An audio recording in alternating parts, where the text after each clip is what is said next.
தேவனுக்கே மகிமை உண்டாகட்டும். ஆண்டவராகிய இயேசு கிறிஸ்துவின் நாமத்தினால் உங்கள் யாவருக்கும் என் அன்பின் வாழ்த்துக்கள். எக்ஸோடஸ் டிவியின் அருளுரை துளிகள் என்ற நிகழ்ச்சியின் வாயிலாக இந்த காலை வேளையில் தேவனுடைய வார்த்தையோடு உங்களை சந்திப்பதிலும் நான் மிகுந்த மகிழ்ச்சி அடைகிறேன். இன்றைய காலை தியானத்திற்காக அப்போஸ்தலனாகிய பவுல் தீத்துவுக்கு எழுதின நிருபம் 3ஆம் அதிகாரம் 1-10 வசனங்களில் அதாவது சபைக்கு அல்லது சபையில் உள்ள விசுவாசிகளுக்கு கொடுக்கப்பட்ட பொறுப்புகள் என்ன என்பதை உங்களோடு நான் பகிர்ந்து கொள்ள விரும்புகிறேன். The responsibilities of the church, அதாவது சபை அல்லது சபையில் இருக்கக்கூடிய விசுவாசிகளுடைய பொறுப்புகள் மற்றும் கடமைகள் என்ன என்பதை நாம் சிந்திக்கலாம். சரி, என்னோடு கூட நீங்கள் அப்போஸ்தலனாகிய பவுல் தீத்துவுக்கு எழுதின நிருபம் 3வது அதிகாரத்தை நீங்கள் எடுத்துக்கொள்ளலாம். இளம் ஊழியராக இருந்த தீத்துவுக்கு அப்போஸ்தலனாகிய பவுல் இந்த நிருபத்தை எழுதுகிறார். அப்படி இந்த நிருபத்தை அவர் எழுதும் போது குறிப்பாக சபையில் எப்படி நடந்து கொள்ள வேண்டும், சபையை எவ்வாறு கண்காணிக்க வேண்டும், சபையை கண்காணிக்கிறவர்களுடைய தகுதிகள் என்ன, அவர்கள் எவ்வாறு தவறான போதனையிலிருந்து அவர்கள் பாதுகாத்து கொள்ளப்பட வேண்டும், ஆரோக்கியமான உபதேசத்தை எவ்வாறு அவர்கள் போதிக்க வேண்டும் என்கின்ற பல விஷயங்களை தீத்துவுக்கு எழுதி காண்பிக்கிறார். இந்த நிருபம் போதக நிருபங்கள் என்றும் அழைக்கப்படுகிறது. அதுல பாத்தீங்கன்னா 3 நிருபங்கள், 1, 2 தீமோத்தேயு மற்றும் தீத்து போன்ற நிருபங்கள். இதெல்லாம் சபையை நடத்தக்கூடிய போதகர்களுக்கான ஆலோசனை கடிதங்களாக இது இருக்கின்றன. எனவே இவை போதனை நிருபங்கள், போதக நிருபங்கள் என்று அழைக்கப்படுகின்றன. சரி, 3ஆம் அதிகாரத்துக்கு நாம் வரலாம். தீத்து 3ஆம் அதிகாரம் 1-10 வசனங்களில் the responsibilities of the church அல்லது சபையினுடைய பொறுப்புகள் கடமைகள் அல்லது சபையில் இருக்கக்கூடிய விசுவாசிகளுடைய பொறுப்புகள் கடமைகள் என்ன அப்படின்னு பார்க்கலாம். நம்பர் 1, முதலாவது 3ஆம் அதிகாரம் 1வது வசனத்தில் நாம் காண முடிகிறது. முதல் பொறுப்பு என்ன அப்படின்னா to be subject of government. சரியா, to be subject to the government. 3ஆம் அதிகாரம் 1வது வசனத்தை கவனிங்கள்.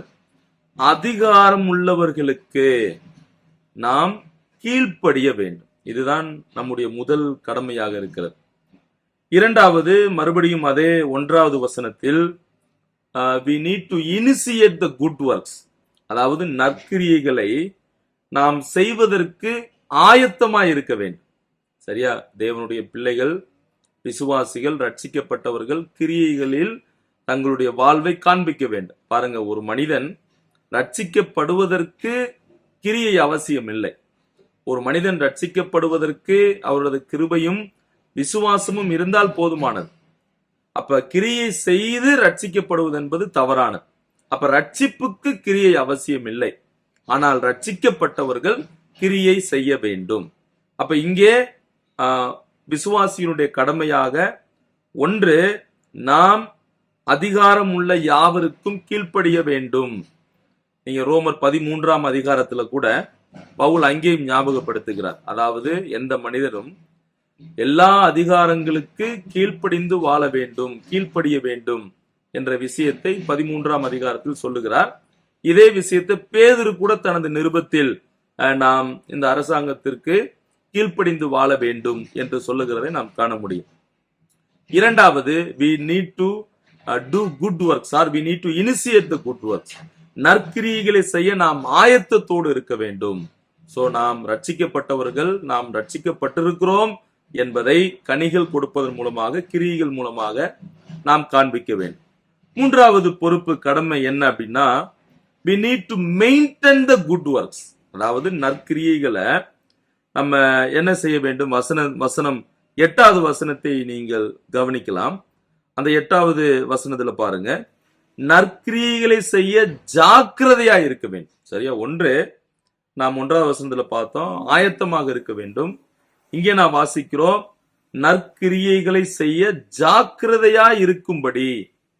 பாருங்க, இந்த வார்த்தை உண்மையுள்ளது. தேவனிடத்தில் விசுவாசமானவர்கள் நற்கிரியைகளை செய்ய ஜாக்கிரதையா இருக்க வேண்டும். So we need to maintain the good works.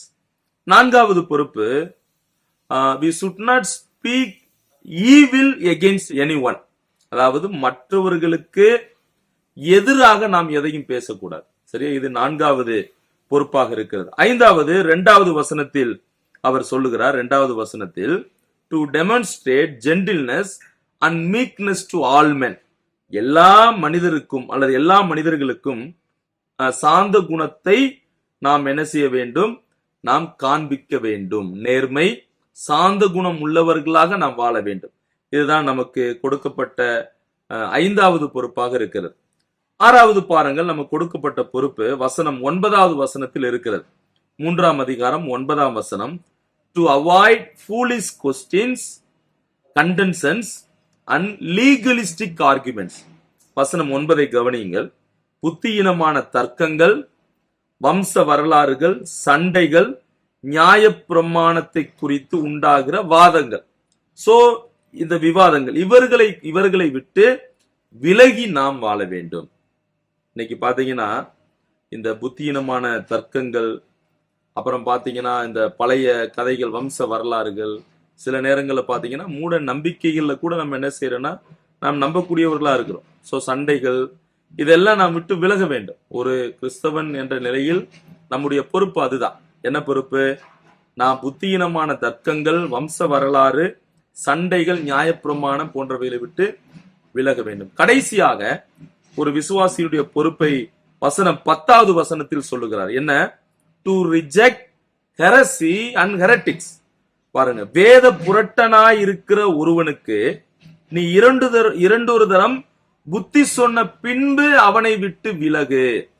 So 7வது கடமை என்ன அப்படின்னா, வேத புரட்டர்களை விட்டு நாம் விலக வேண்டும், அல்லது தவறான போதனையில் இருந்து நாம் விலக வேண்டும்.